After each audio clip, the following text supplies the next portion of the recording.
Hey everybody, it's Hannah Clubley, Head of Music at Nerve Radio, and today I'm joined with Crystal Tides. How are you guys doing? Good. Excellent. Thank you. Yeah. So, super excited to speak to these guys today, all about music, live shows, all that great stuff. Obviously, you're here in Bournemouth today supporting Sundara Karma on their tour. How are you feeling about that? Yeah, really excited. We played with them last night in Southampton, and it was a really good show, so we're hoping tonight tops it. Are there any songs in particular that you're looking forward to playing? Is there a fan favourite? We always get the crowd to sing along with one of our songs called Headcase. So yeah, excited to see how the Bournemouth crowd react tonight. Now, talking of live shows, you've just come off a run of shows with Tom A. Smith as well. How were they? I bet that was a lot of fun. Any cool memories from that tour that you can share with us? Yeah, I actually got to go, and on the last date in Guildford, I got to play one of Tom's songs with him on stage. So that was really nice. It was quite good actually playing with some good musicians for once, so it was really nice. That's cool. I've interviewed Tom before actually, and he's he's a cool guy. So you guys better watch out. Maybe he's coming for a spot in the band. Well, I'll be joining. I'll give up my. Let's get into a bit more of the nitty-gritty. Crystal Tides, what a name. Where did that come from? We spent a long time just spitballing different names like many years ago, because we used to be called Koala, and there's another band called Koala, and they're way better than us, and they're much bigger than us. So we were like, right, we need to change our name. So we were trying to find something that no one else had, and like nowadays there's so many bands, it's almost impossible to get that. So I think we just sort of struck luck. I think we were putting Crystal with different names, and I think we were putting Tides with different names, and I think eventually it just sort of came together that it was Crystal Tides. Nice. So there's a bit of a backstory for anyone that was wondering. Now, for anyone unfamiliar with you guys, how did you meet? What was the process? How was the band formed? Billy and I went to university together, and that's how we met. We basically had a terrible uni schedule on a Tuesday, where we'd have one lecture at 9 o'clock, and then our next one would be at 4:30. But of course, he lived in Portsmouth, and we went to university in Brighton. So he had nothing to do all day. So to prevent him not coming in and actually turning up to uni, he used to just come to my house instead. And then we just became friends and started playing music because we were bored. Billy had his own stuff beforehand, so we were playing music as his backing band, and we decided to start writing songs because it was fun.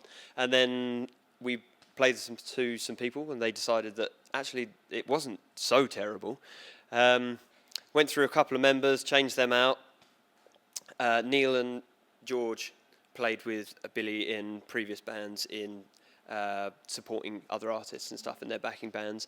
And young Joe here, we saw him after our last drummer left. We saw him playing for a different band and decided that he was now our drummer.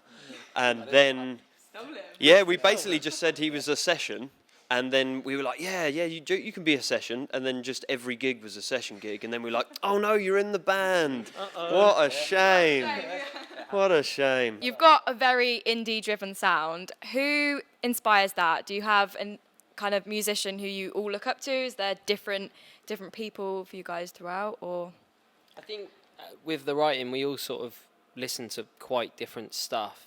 And when it comes to like live sound and recording, we try and get a bit of each style into Crystal Tides, I guess. And that's sort of what makes our sound, I think, quite unique. I feel like we have quite a unique indie sound, but yeah, I think it comes from the fact that we do all sort of have different backgrounds in terms of music. I think the main gist is that it is sort of like that noughties guitar-driven indie that we all grew up on, but then with influences of other bits that we like. So yeah, sure. We all like fun bands live as well. So even though it's different styles, maybe that we take influences from, we just make sure that it's as fun as possible, and we bring that part forward. You see so many boring bands, so we don't like that. You don't want to be a boring band. You want to get the crowd going. That's what we like. Energy. It takes their mind off of listening to our music. Well, that high energy and just catchy riffs, all that good stuff definitely comes through, especially in your latest single, Detonate. So let's chat a little bit about that. It was released in October of this year, and what can you tell me about that single? It's quite sad, actually. I think it's just about struggling to keep up with like an ever young, growing society. that was sort of, yeah, it was just not feeling like yourself and putting yourself through it, like just beating yourself up all the time, trying to pick yourself back up, and just struggling with the way life is, I guess, now. I guess we're all getting a bit older than we were 10 years ago when we started. Well, longer than that for Neil. He's actually 52. But, yeah, so... Someone's got to be. Yeah. So it was just sort of trying to get that point across, that the struggle of getting older, I guess, and how we handle it. Do you find it quite helpful to kind of put things into songs and get messages across, and you can almost put your emotions into songs? Do you think your fans connect with that? A lot of the time, do you get people come and speak to you about your tracks, or? Yeah, sometimes. I like to, as long as if it makes them feel something, even if it's not what we originally intended it to be about, then great. If they can link whatever emotion they're feeling to it, and they're like, oh yeah, it made me think of X, Y, and Z, then yeah, really, really good. I think there was a guy actually last night.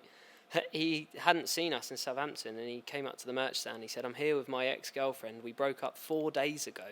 And he said, but luckily your music just got me through tonight. And because he said it was really, really nice, and he said it made me feel a lot better. And I was like, cool, good luck to you, spending the rest of the night with your ex-girlfriend. But it's a nice feeling, yeah. Yeah, I bet stories like that and speaking to people like that is quite rewarding as well, isn't it?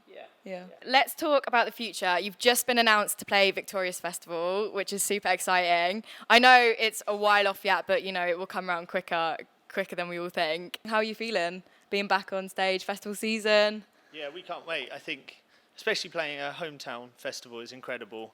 And we always love the crowd and Victorious. It's such a great festival. So yeah, really, really can't wait. Now, talking of the future, do you have any other plans for next year that you can share with us? Or is everything under wraps, top secret? There's definitely new music coming out.